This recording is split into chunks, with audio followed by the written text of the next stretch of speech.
Olá, pessoal, tudo bom? Meu nome é Lucas, eu sou Head de Legal Design aqui da Legal Hub, sou Product Manager na Polvo Legal e é um prazer estar falando com vocês aqui nesse evento sobre Legal UX, um evento muito fora da curva que vai trazer insights maravilhosos para vocês poderem aprimorar a prática da advocacia de vocês.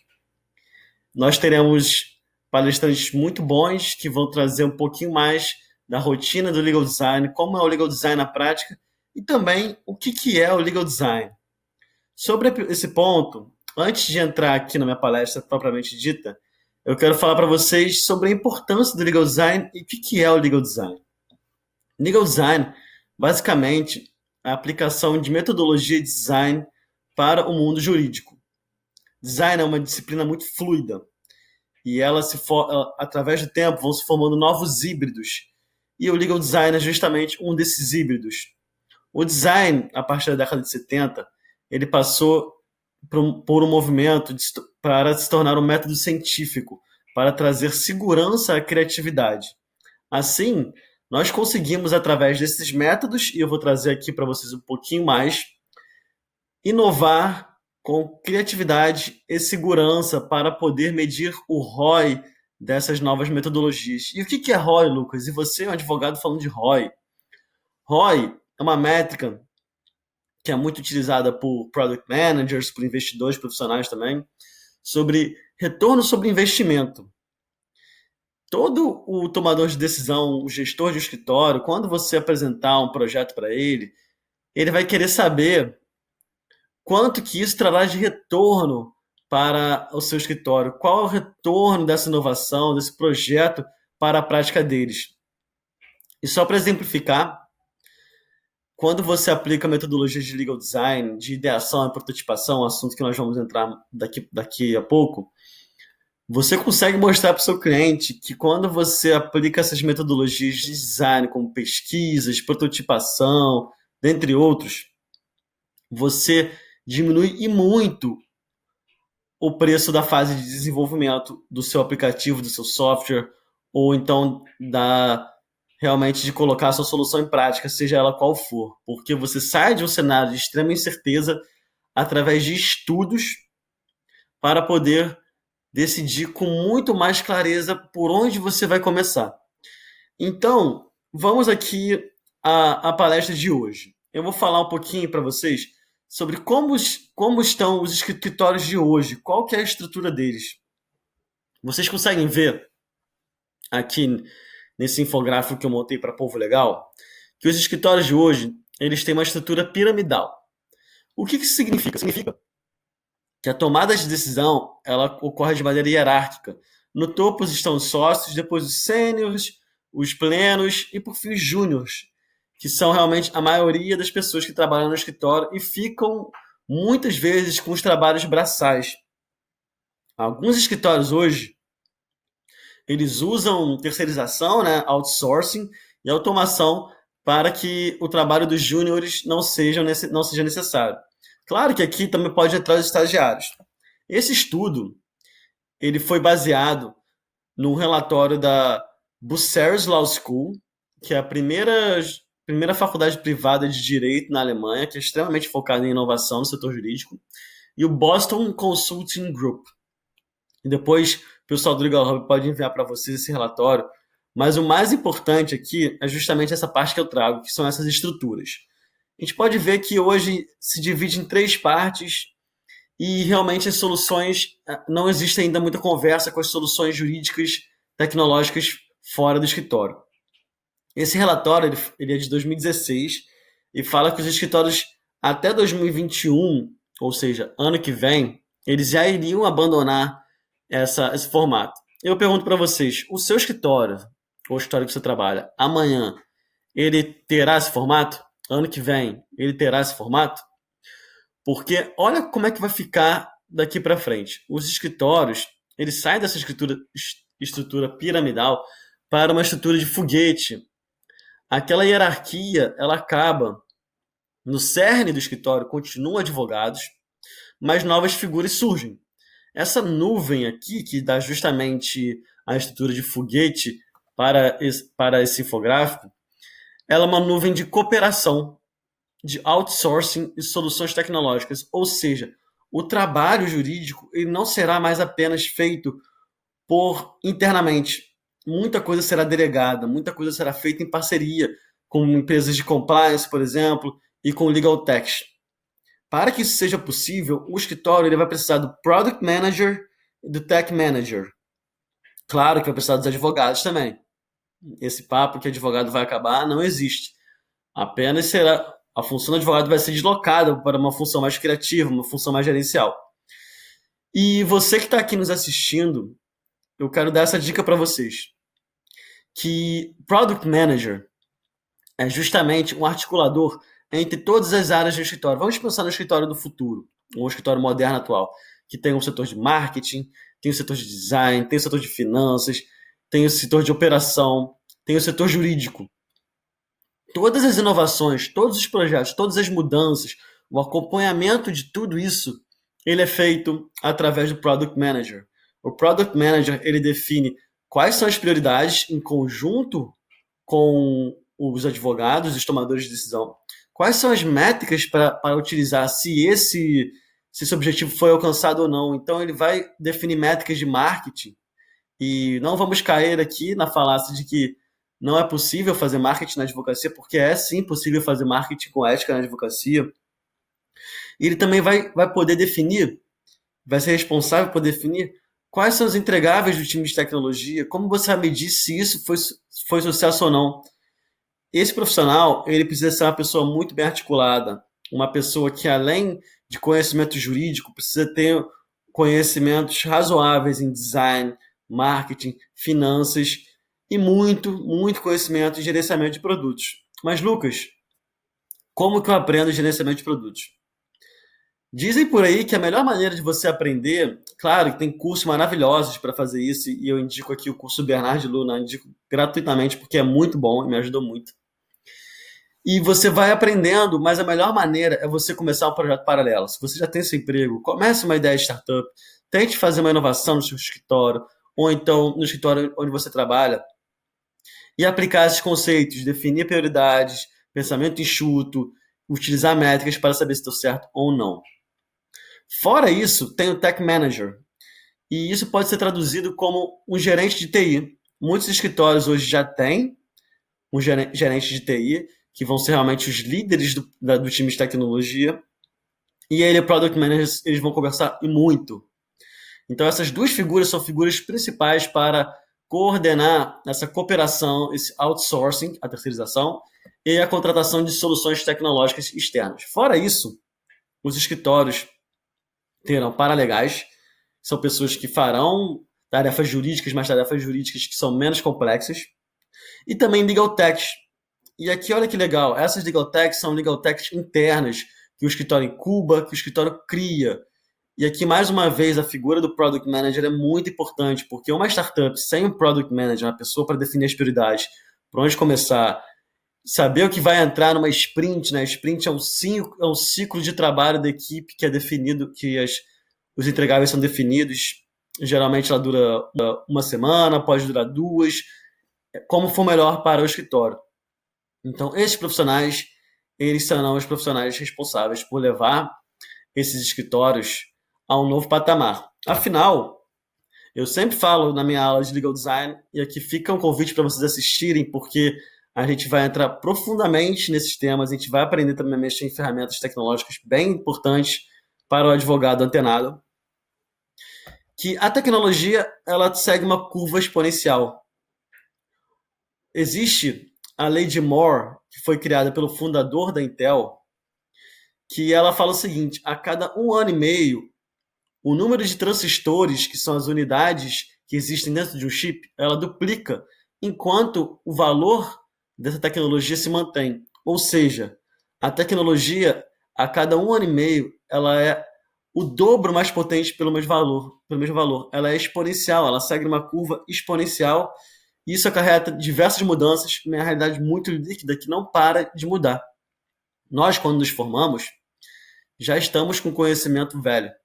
É muito difícil admitir isso, mas a faculdade não nos prepara para o mundo exponencial, que é até um clichê que a gente fala muito hoje, mas não deixa de ser verdade. Ela não nos prepara para isso e essa palestra que o Legal Hub está preparando, que ele preparou para vocês, é realmente uma chance de vocês se antenarem e buscarem conhecimentos mais profundos, conhecimentos mais interessantes para a sua prática da advocacia e para você também tirar o atraso, porque o profissional de hoje ele nunca pode se dar por satisfeito, realmente o conhecimento muda o tempo inteiro.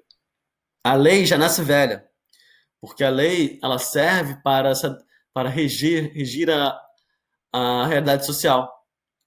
Mas depois de todo o processo legislativo ele termina, a realidade já mudou. Ou será que eu estou mentindo? Não é à toa que existe realmente um grande déficit aí de cumprimento das leis. Mas, fora isso, eu queria falar com vocês justamente sobre oportunidades. Porque, como eu estou falando, o mercado está mudando, mas isso não é um mau sinal de que o robô vai realmente roubar o seu trabalho. Inclusive, existe um site chamado Will Robots Take My Job, que fala a probabilidade dos advogados ou de outras profissões serem substituídas. E a probabilidade do advogado ser substituído é bem baixa, justamente porque a função criativa, e pasme, advogado pode ser criativo, confie em mim, a criatividade é um grande aliado e não é um dom. É realmente uma prática, é um hábito que você tem que adquirir de sempre estudar, sempre se aprimorar. Então vejam, um, será que o mercado de direito e tecnologia está maduro? O mercado maduro, como por exemplo os Estados Unidos, ele é caracterizado por fusões e aquisições de empresas. Por exemplo, não sei se vocês conhecem a iManage. A iManage é uma empresa que já existe desde a década de 90 para gestão de documentos jurídicos e para automação. Também tem algumas soluções de inteligência artificial. Realmente é uma solução muito robusta, poderosíssima. Vários escritórios grandes aqui no Brasil usam. E ela recentemente comprou uma outra startup de gestão de documentos. E recentemente também a Thomson Reuters comprou uma outra startup, uma legal tech, e a Thomson Reuters atua de uma maneira bem pesada no mercado jurídico. Ela tem uma solução de ERP, né, de gestão de escritórios, chamado Legal One, e comprou mais uma startup. E eu fico perguntando, vocês conhecem isso aqui no Brasil? Existe alguma fusão, alguma aquisição de legal tech? Existe algum player consolidado? Existe um gato pingado ou outro que realmente está se sobressaindo, mas ainda não há um mercado bem maduro. E o que isso quer dizer? Quer dizer que a gente tem todo esse caminho aqui para percorrer. E, Lucas, como que eu posso percorrer esse caminho? Estude Legal Design. Realmente não tem para onde fugir. Legal Design vai te dar muitos insights, vai te dar ferramentas, vai te realmente mostrar como funciona o pensamento enxuto, vai te dar metodologias ágeis para você poder atuar nesse mundo tão líquido, tão exponencial e eu diria único. É realmente uma oportunidade tanto, a gente está vivo nessa época para poder inovar e realmente abalar as estruturas do mercado jurídico de uma maneira que não foi vista antes. Por fim, eu falei muito aqui em metodologias ágeis, pensamento enxuto. Eu quero trazer para vocês um exemplo de que seria a metodologia ágil e o pensamento enxuto. Vamos supor o seguinte: você aí tem uma ideia de uma startup jurídica, e essa startup jurídica é para facilitar o divórcio. E você só sabe isso, você não sabe muito bem como é que você começar e qual é o seu público-alvo. Se você fosse levar essa sua ideia para um desenvolvedor de software, desenvolvedor de site, ele poderia te cobrar quanto ele quisesse. Porque você não especificou para ele os entregáveis, você não especificou o que você quer de verdade. E aí que entra a investigação do legal design. A investigação do legal design. E como eu falei para vocês, é um atributo que o design buscou na antropologia para poder realmente entender o problema a ser atacado e como que você vai realmente começar pela parte que dá menos trabalho e causa o maior impacto. E por que isso, gente? Lembra que eu falei em pensamento enxuto? Pensamento enxuto é justamente isso. Se eu posso começar resolvendo um problema que é muito caro às pessoas, que realmente é importante para a vida delas, isso está validado através de todas as minhas pesquisas, com o mínimo de esforço, por que eu vou atacar o mundo se eu não sei se isso vai dar certo? Quando você faz esse processo de ideação que eu trouxe aqui para vocês, você causa muito menos atrito nos envolvidos, nos tomadores de decisão, no seu público, a você mesmo, porque você consegue, em muito menos tempo, com muito menos gastos, enxergar o resultado da sua ideia, das suas suposições iniciais. Quando você entrega, após essa fase de pesquisas, você faz um rascunho, você define as funcionalidades, você também entende como você pode resolver aquele problema. Você junto com o seu time de design, se você não tiver também, não tem problema. Você faz um protótipo. E aí você testa esse protótipo com os seus usuários. E depois, só no final, após os feedbacks dos usuários e os ajustes no produto, que você entrega para o time de desenvolvimento. Olha só, muitas vezes, pessoas que gastam R$ 300 mil no MVP, se elas tivessem feito um trabalho de investigação profundo, um trabalho de investigação sério, com profissionais de UX, elas não teriam gastado tanto dinheiro assim. Eu já ouvi casos de realmente pessoas que gastaram R$ 300 mil com o MVP e não largavam, sempre investiam mais porque elas estavam apegadas, elas estavam enviesadas. É legal você contratar também profissionais de UX, ou então estudar muito isso, porque você entende a não se apegar à sua ideia. A sua ideia, ela não passa disso.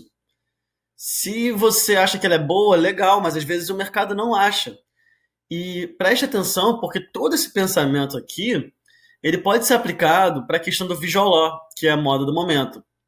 Lucas, o visual law realmente é algo que veio para ficar? Eu acredito que sim.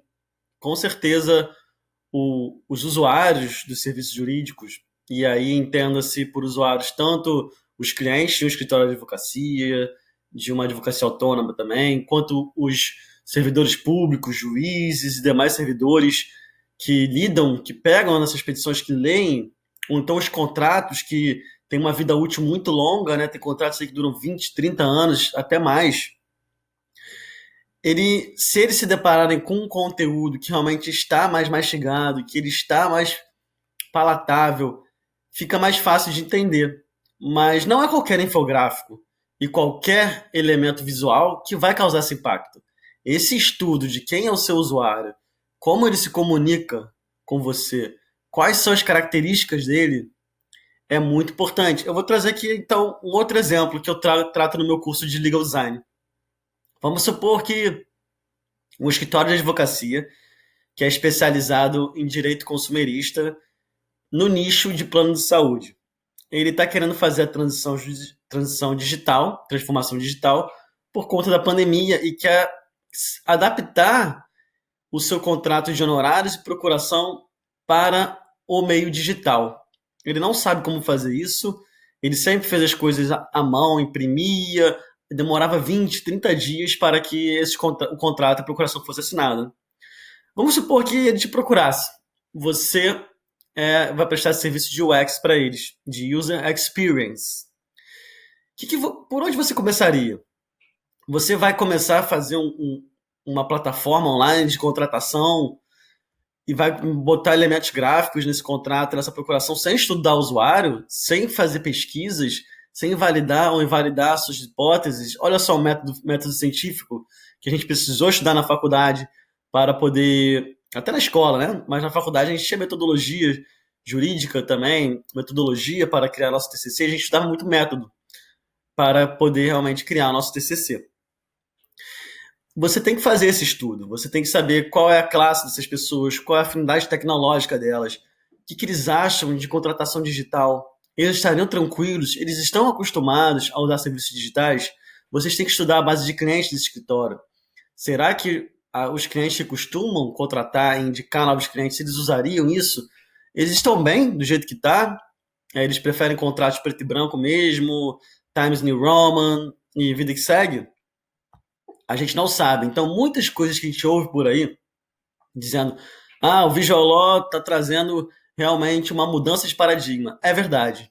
O advogado, o setor jurídico se abrir para esse tipo de inovação é muito legal. Mas a gente não pode sair falando isso aos quatro ventos sem um estudo sério realmente mostrando. Existe uma pirâmide de um estudo de William Glasser, eu acho que vocês já viram, que dizem que as pessoas aprendem mais fácil vendo. Mas se você parar para estudar, existem milhares de estudos dizendo que isso não é verdade, que não existe um estudo sério mostrando que realmente todo mundo aprende mais fácil vendo. Não, tem gente que aprende mais fácil lendo. Tem gente que aprende mais fácil assistindo vídeo. Tem gente que aprende mais fácil fazendo. Cada pessoa tem o caso e você tem que estudar muito o seu usuário antes de implementar uma inovação de tamanha grandeza. Então, lembra do ROI que eu falei?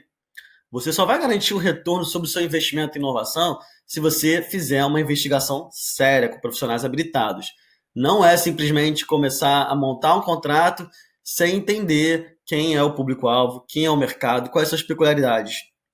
A título de exemplo, um outro porém em relação ao Visual Law, que muita gente não fala, é que para fins de criar uma base comum de processos, comunicação máquina-máquina do judiciário brasileiro, para criar novas soluções, o que a gente chama de Open Data Commons, que é uma base comum de dados para que novas soluções jurídicas surjam. Se você coloca imagens nas petições, torna muito mais difícil o trabalho de raspagem do algoritmo para que ele possa categorizar o tipo de petição, o tipo de contrato, como que isso funciona, do que se trata. Então, não existe panaceias que resolvam tudo. É tudo uma questão de estudo sério. E essa breve palestra é apenas um convite para que vocês estudem mais a fundo o legal design. Realmente é um campo muito amplo que bebe em diversas fontes, como antropologia, filosofia, artes, direito também, por mais incrível que pareça. E se vocês quiserem, assistam minha aula, vocês vão aprender muito.